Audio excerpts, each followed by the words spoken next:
वक्षति च भगवान इच्छादीनां क्षेत्रधर्मत्वम्। अर्थात भगवान श्री कृष्ण वह जो इच्छादि क्षेत्र का धर्म ऐसा आगे बताएंगे। अब क्या बताएंगे तो बोलते हैं कि अब आनंदगिरी में नीचे आत्मनो निर्गुणत्वे वाक्य से सम प्रमाणयति। आत्मा निर्गुण है, गुण नहीं है। इसमें वह श्रीमद् भगवत गीता का 13वें अध्याय के वचन को उद्धृत कर रहे हैं। अनादित्वाद निर्गुणत्वाद, आत्मा कैसा अनादि है, अनादि भी है अनंत भी है। आत्मा दोनों है, अनादि भी है अनंत भी है। माया अनादि है अनंत नहीं है, माया का अंत हो जाता है। अर्थात अनादि माया को मानते हैं, किंतु ब्रह्म ज्ञान से माया का वह शांत हो जाता है। और कैसा है ब्रह्म? निर्गुणत्वात्, उसमें कोई गुण नहीं है। इच्छादि गुण रहेगा, उसमें गुण भी नहीं है, ऐसा भगवान ने बताया। इति च, ऐसा बताएंगे। अब आगे, अब यहाँ बोलते हैं कि वह इति च क्यों दिया? सकारो बक्षति इति अनेन संबंधार्थ, अर्थात आगे 13वें अध्याय में बताएंगे, इसके साथ संबंध है। गुण दोष वसात आत्मनो भेद अभावे भी, आत्मा में भेद न होने पर, गुण और दोष के कारण आत्मा में भेद न होने पर भी भेदो अंत्य विशेषेभ्यो भविष्यति, अंत्य विशेष का भेद तो उसमें रहेगा ही। अर्थात जो गुण दोष के कारण आत्मा में भेद न होने पर भी अंत्य विशेष जो गुण है उसके वह भेद रहेगा। इति प्रसंगात आशंक्य दोषयति, ये प्रसंग से आया। गुण दोष रहता है नहीं, किंतु अंत्य विशेष ऐसा जो मानते हैं। अब अंत्य का विशेष क्या मान लीजिए? अब वेदांत के अनुसार तो वृत्ति विशेष के कारण वह जो उसमें भेद रहेगा, एक अखंड ब्रह्म तो नहीं रहेगा। इसलिए बोलते नापि अंत्य विशेषा आत्मनो भेद का संति, या टिप्पणी है नीचे। अर्थात वह जो क्या है, अंत्य विशेष आत्मा का भेदक नहीं है। ये द्रष्टव्य ब्रह्मसूत्र 2:3-53 नित्य द्रव्य वृत्तयो अंत्या विशेषा सच वैशेषिक सम्मतो अतिरिक्त पदार्थ, क्यों नित्य द्रव्य में रहने वाले अंत्य विशेष उन लोग वैशेषिका मत है, वेदांत सिद्धांत में नहीं है, ऐसा करके टिप्पणकार ने बता दिया। इसलिए क्या है, बोलते हैं कि अंत्य विशेष भी नहीं है महाराज। अंत्य विशेष वह जो आत्मा में भेदक नहीं है, आत्मा सगल सजातीय विजातीय भेद रहित है। प्रति शरीरम आत्म भेद सिद्धो तद हेतुत्वेन तेषां सत्वम, तेषां च सत्वे प्रति शरीरम आत्मनो भेद सिद्धि इति परस्पराश्रयत्वम अभिप्रेत्य हेतुम आह। बोलते प्रत्येक शरीर आत्मभेद सिद्ध होने पर तद हेतुत्वेन, अर्थात आत्मभेद हेतु को लेकर के वह जो क्या है, भिन्न भिन्न आत्म तेषां सत्वम, तेषां सत्व, अर्थात प्रत्येक शरीर में आत्मभेद होने पर क्या होगा कि वह जो तेषां सत्व प्रति शरीरम आत्मनो भेद सिद्धि।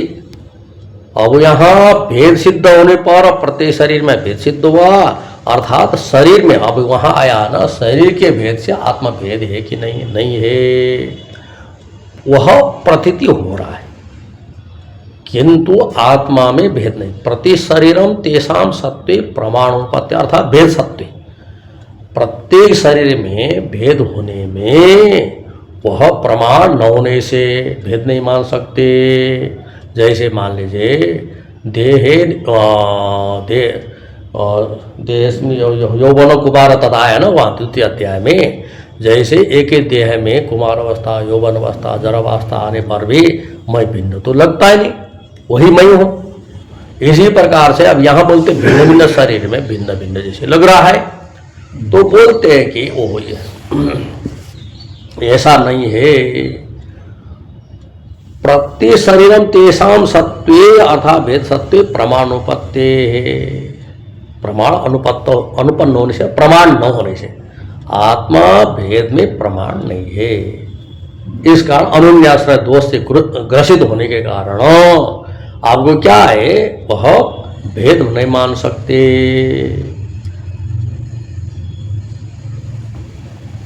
अब यहां क्या मान रहे, प्रत्येक शरीर में आत्मा भेद सिद्ध होने पर वह हेतु सिद्ध होगा भेद हेतु के कारण, और भेद हेतु के कारण प्रत्येक शरीर में आत्मा भेद सिद्ध होगा।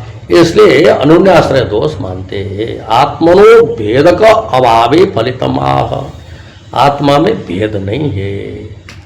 अर्थात आत्मा यदि भेद मानेंगे, शरीर भेद से भिन्न मानेंगे तो क्या होगा, वह जो ऐक्यानुभूति नहीं होगी।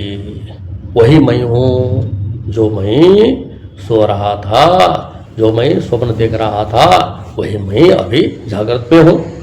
यहाँ मान लीजिए बचपन में जो मैं था, अभी वृद्धावस्था में वही मैं हूँ। ऐसा नहीं होना चाहिए, भेद हो तो, किंतु भेद नहीं है, वही मैं हूँ ऐसा अनुभूति होने के कारण। आत्मनो भेद का अभावे फलितम, आत्मा भेद नहीं है। अतः समम ब्रह्म एकम, इसलिए क्या है, समान रहने वाला ब्रह्म एक ही है, भिन्न भिन्न नहीं है।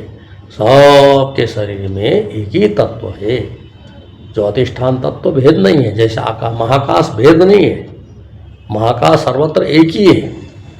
इसी प्रकार से वह जो सम रूप से रहने वाला जो आत्मा है, आत्मा में क्या है देखो, उसमें जब तक शरीर के साथ तादात्म्य ध्यास रखेंगे तब तक होगा नहीं, विभु व्यापक से प्रतीति नहीं होगी। इसलिए नैष्कर्म सिद्धि में जाना पड़ेगा। यावन यावन निरस्यायम देहादि प्रत्यगंचति, जो देहादि का निराश करते करते प्रत्येक आत्माओं में पहुंचते हैं और तदर्थत्वमर्थ एक की प्रतीति होगी। अपनी परिचिनता हटते जाएगा, परिचिनता हटते जाएगा तो आत्मा को क्या विभु व्यापक रूप से अनुभव होने लगेगा। उसी का नाम तो ब्रह्म है, व्यापक तत्व वह एक है। इसलिए बोलते कि समत्वम एवं व्याकरोति एकम च, वह ही है। इसलिए बोलते कि ब्रह्मणो निर्विशेषत्वेन एकत्वा, ब्रह्म निर्विशेष होने से एक है।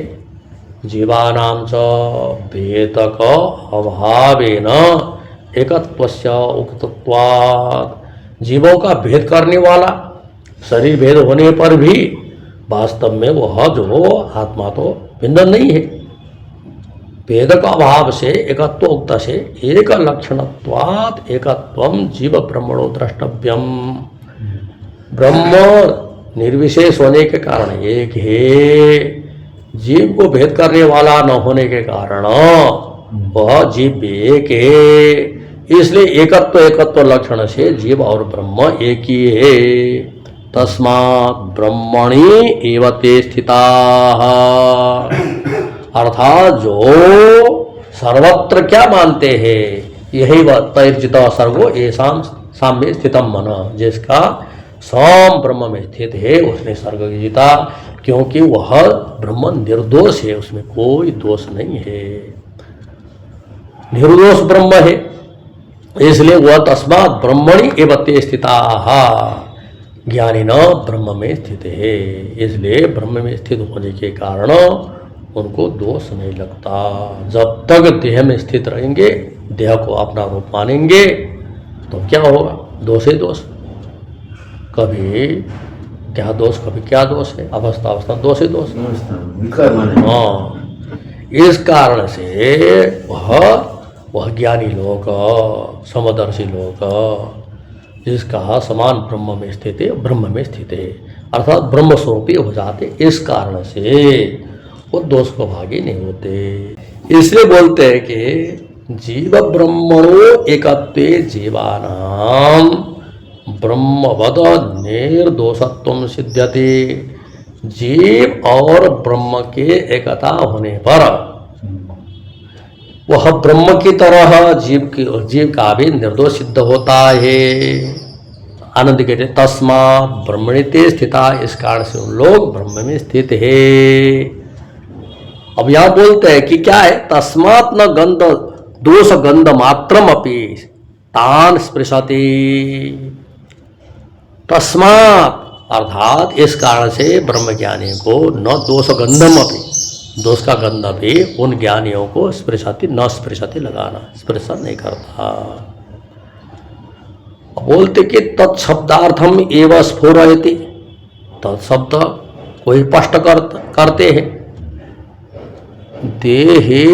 देहादि संघातात्म दर्शन अभिमाना भावातेषाम, उनका क्या है, देहादि संघात आत्मदर्शन के अभिमान न होने से, देहादि संघात को ही आत्मा मानते हैं, देहादि संघाती आत्मा ऐसा मानते हैं, किंतु देहादि संघात आत्मदर्शन के अभिमान न होने के कारण उसमें दोष का गंध भी नहीं है। अर्थात उन ज्ञानियों में जिसका संब्रह्म में मन स्थित है, वह बोलते हैं कि यदि सर्वशक्तिषु समत्व दर्शनम अदुष्टम इष्टम, सारे अंतकरण में या सारे पदार्थों में समत्व दर्शनम, समत्व दर्शन करना, अदुष्टम अदुष्ट ही इष्ट है, अर्थात सर्वत्र ब्रह्म दर्शन करना दोष नहीं है। आप ये चाहते हैं तरी कथम गौतम सूत्रम इत्या, गौतम सूत्र ने तो वो बताया, या क्या करना है, सम में सम दृष्टि करना, विषम में विषम दृष्टि करना। इसे बोलते कि उसकी क्या स्थिति होगी महाराज। हाँ, तो बोलते हैं कि उसी को कहते हैं कि क्या होगा, तरी कथम गौतम सूत्र में, गौतम सूत्र की कैसे व्याख्या करेंगे। तो बोलते कि जो देहादि संघात्मा आत्मबुद्धि करते उनके लिए वह नियम है। देहादि संघात आत्मदर्शन अभिमान वद विषयम तो तत्सूत्रम, देहादि संघात को आत्मदर्शन अभिमान वाले के लिए वह सूत्र है। नहीं नहीं, वो उसके आगे निकले ना, आप आवाते समय उसके बाद में भाष्य में देहादि संघात आत्मदर्शन अभिमान अभावात तेषाम, आगे देहादि संघात आत्मदर्शन अभिमान पूर्व विषयम तो तत्सूत्रम, वह समदर्शन करने वालों का देहादि संघात में अभिमान नहीं होता है, इसलिए उनको दोष नहीं लगता है। उनके लिए वह सम में सम दृष्टि, विषम में विषम दृष्टि करो नहीं है। किंतु जो देहादि संघात में अभिमान करते, देहादि संघात मैं हूँ, उनके लिए गौतम सूत्र है। समा समाभ्याम विषम समय पूजातः, यह सूत्र है। यदि चतुर्वेदानाम एव सताम पूजया वैभवम, यदि वा चतुर्वेदानाम षडंग विदाम ब्रह्म विदाम च पूजया साम्यम, तदा तेषाम उक्त पूजा विषयाणाम केषांचिन मनोविकार सम्भवे कर्ता प्रत्यवैति इति अविद्वद विषयत्वम सूत्रस्य प्रतिभाति इत्यर्थ। यदि कोई चतुर्वेदानाम सताम, सब क्या है, चार वेदी है, चार वेद कंठस्थ है, चार वेद को लगाए, उनमें क्या करता है, वैश्य में करता है। चतुर्वेदी सब होते हुए भी चतुर्वेदी में समान दृष्टि से पूजा न करके विषम करता है। यदि वह चतुर्वेदानाम षडंग वेदाम ब्रह्म वेदाम च पूजया साम्यम, षडंग वेद ब्रह्म वेदाम, षडंग अंगों के सहित ब्रह्म को जानने वालों का विषय बड़ा क्लिष्ट है। हाँ, पूजया साम्यम, पूजा के द्वारा समान करता है। वहां विषम करना था, सम कर दिया। तदा तेषाम उक्त पूजा विषयाणाम, तब उनका उक्त पूजा विषय में केषांचित मनोविकार संभवे। देखो हम चतुर्वेदाध्यायी है, तभी हमको विषम पूजा किया ऐसा। अरे भाई हम क्या है, वह षडंग वेद ब्रह्म विद है, हमको जो लल्लुपन जी के साथ समाज मिला दिया। इसलिए क्या है, वह तो दोष का भागी होता महाराज। इति इसलिए प्रत्यवयति इति अविद्वद विषयत्व सूत्रस्य प्रतिभाते। अविद्वान जिस वो आत्मज्ञान नहीं हुआ उसके लिए यह सूत्र का नियम है। तत्रैव च अनुभवम अनुकूलत्वेन उदाहरति। उसी विषय में अनुभव को अनुकूल रूप से उद्धृत करते हैं। तो क्या करते हैं कि वहाँ जो सूत्र देखे समाभ्याम विषम समय पूजात इति, पूजा विषयत्व विशेषणा, ये तो पूजा का विशेषण है। पूजा विषयत्वेन विशेषणात्, पूजा का विषय रूप से विशेषण है। दृश्यते ही ब्रह्मविद षडंगविद चतुर्वेदविद इति पूजा दानादो गुण विशेष संबंध कारणम दिखाई देता है। ब्रह्मविद हो, षडंगविद हो, चतुर्वेदविद हो, पूजा दानादि में गुण विशेष संबंध शास्त्र ने बताया है। अब बोलते हैं कि उसी का वह जो थोड़ा आनंदगिरी में तो क्या बोल रहे हैं कि महाराज देहादि संघात अभिमानवताम गुण दोष संबंध संभवात। देहादि संघात में अभिमान वालों को वह गुण दोष संभव है। तद विषयम सूत्रम इति उक्तम। देहादि संघात में अभिमान करने वालों के लिए यह सूत्र का नियम है। इदानीम ब्रह्मात्म दर्शन अभिमानवताम गुण दोष असंभवात। यहाँ क्या बात है? ब्रह्म ही आत्मा है, आत्मा ही ब्रह्म है। यह दर्शन तो ब्रह्मात्म दर्शन करने वालों गुण दोष असंभवात, गुण दोष असंभव होने से न तद विषयम सूत्रम, अर्थात दोष विषय का सूत्र नहीं है। क्यों? ब्रह्म मूल भाष्य में ब्रह्म तो सर्वगुण दोष संबंध वर्जितम, ब्रह्म में कोई गुण कोई दोष नहीं है, सारे गुण दोष से रहित है। इति अतः ऐसा होने से अतः ब्रह्मण ते स्थिता इति उक्तम। उन लोग ब्रह्म में स्थित है। कहाँ स्थित है? ब्रह्म में स्थित है। अब यहाँ जो बोलते कि कैसा इतश्चन इदं सूत्रम ब्रह्मविद विषय, आगे बताए जाने वाले हेतु से भी यह सूत्र ब्रह्मविद विषय नहीं है। कर्म विषयम च, अर्थात कर्मकांड का विषय है। मूल भाष्य में बोलते कैसा है? तत्रैव पूजा परिभव संभवा, अर्थात कर्म में ही पूजा परिभव, किसी की पूजा करना किसी का तिरस्कार करना संभव है। या ब्रह्म विचार में तो किसी को न पूजा करना, किसी को न परिभव करना है, सर्वत्र ब्रह्म दर्शन करना है। इसलिए ननु यत्र समत्व दर्शनम तत्रैव तो कर्म विषय तुम समाभ्याम इत्यादि नहीं, तो कर्म इति तत्रैव कर्म विषय समाभ्याम विषम समय पूजात, सूत्र का कर्म के विषय में, कर्मकांड के विषय में, अर्थात जो नियम है ब्रह्म विचार में नहीं, कर्म करते समय विचार कर लेना चाहिए। बोलते कि तत्रैव पूजा परिभव संभवात इत्यर्थ। ननु यत्र समत्व दर्शनम तत्रैव तो इदम सूत्रम। और बोलते कि जहाँ समत्व दर्शन है वहीं पर यह सूत्र उठा दिया। वहाँ जो गौतम धर्म सूत्र के विषय में न तो कर्मणि अकर्मणि वा विभाग अस्ति तत्र, वहाँ तो कर्म अकर्म का कोई विभाग ही नहीं। वहाँ गौतम धर्म सूत्र में क्या बताया? बोलते हैं कि वो बताए जहाँ समत्व दर्शन के प्रसंग में सूत्र आया है, तो बोलते हैं कि वहाँ बोलते इदम तो सर्वकर्म संन्यासी विषयम प्रस्तुतम सर्वकर्माणि मनसा इति आरभ्य आ अध्याय समाप्ते है। यहाँ पर तो क्या है? यहाँ ये आया कि इदम तो यहाँ पर सर्वकर्म संन्यासी विषय, सारे कर्म को संन्यास करके जो अखंडाकार वृत्ति बनाता है, ब्रह्माकार वृत्ति बनाता है, ब्रह्म विचार करता है, उसका विषय है। और आनंदगिरी में समत्व दर्शन से संन्यासी विषयत्वेन प्रस्तुतत्वे हेतुमः, समत्व दर्शन संन्यासी का विषय है। उसमें हेतु बताते। सर्वकर्माणि मनसा संन्यस्यास्ते सुखम बसे द्वारे पूरे देह नैव कुर्वन् कारयन्।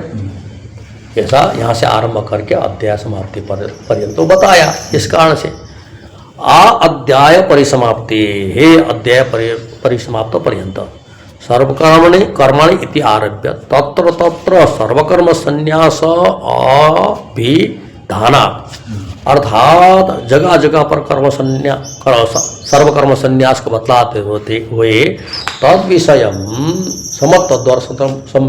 समत्व दर्शनम गम्यते, अर्थात वहाँ क्या बताया कि जो सारा सर्वकर्म संन्यास कर लेता है उसको ही समत्व दर्शन होता है। तत्र च निरहंकारे, अर्थात निरवकाशम सूत्रम, निरहंकार में अहंकार रहित में यह सूत्र का अवकाश ही नहीं है। अर्थात उसमें कोई वो ही नहीं, कर्म ही नहीं करना है, इसलिए प्राप्त ही नहीं।